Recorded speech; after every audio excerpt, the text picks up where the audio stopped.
And now, these messages. All day, ceremonies across the nation remembered that day of infamy.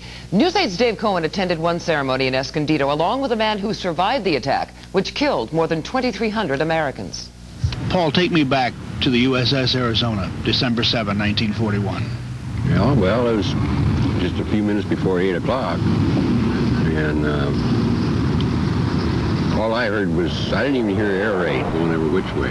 And I went over to my ship, just bucked and rocked and everything like that. And Paul Egan reminisced at a gathering of the Pearl Harbor Survivors Association.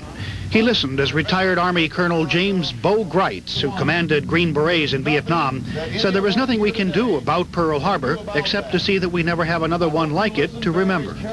It was a quiet morning, in sharp contrast to the mayhem of 43 years ago, when nearly 1,200 of Egan's shipmates died. when I was leaving, they were still coming down that battleship row after they dropped their torpedo or bombs or whatever. They came down and strafed all along the line, walked off the ship down the gangway to the quay, jumped in the water.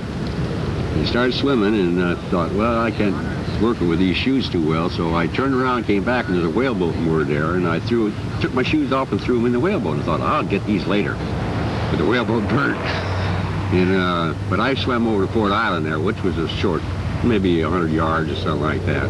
And the first thing he did was shove a big ball of cotton in my hand and a jar of vinegar to help these guys who were burnt. Their skin was hanging like black crepe paper. Did you come through it without being wounded? I didn't get a scratch except on my knee. I got a little slice.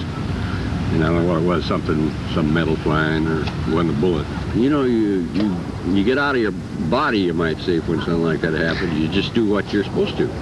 Do you ever regret being there that day? No. New experience, but not one I want to go through again. Dave Cohen, News 8, Escondido. San Diegans who survived the bombing of Pearl Harbor will hold a memorial service this Sunday morning at the Broadway Pier. The service begins at 9:15 and will include the dedication of a bronze plaque in memory of the 2,335 Americans who were killed in the sneak attack 43 years ago today.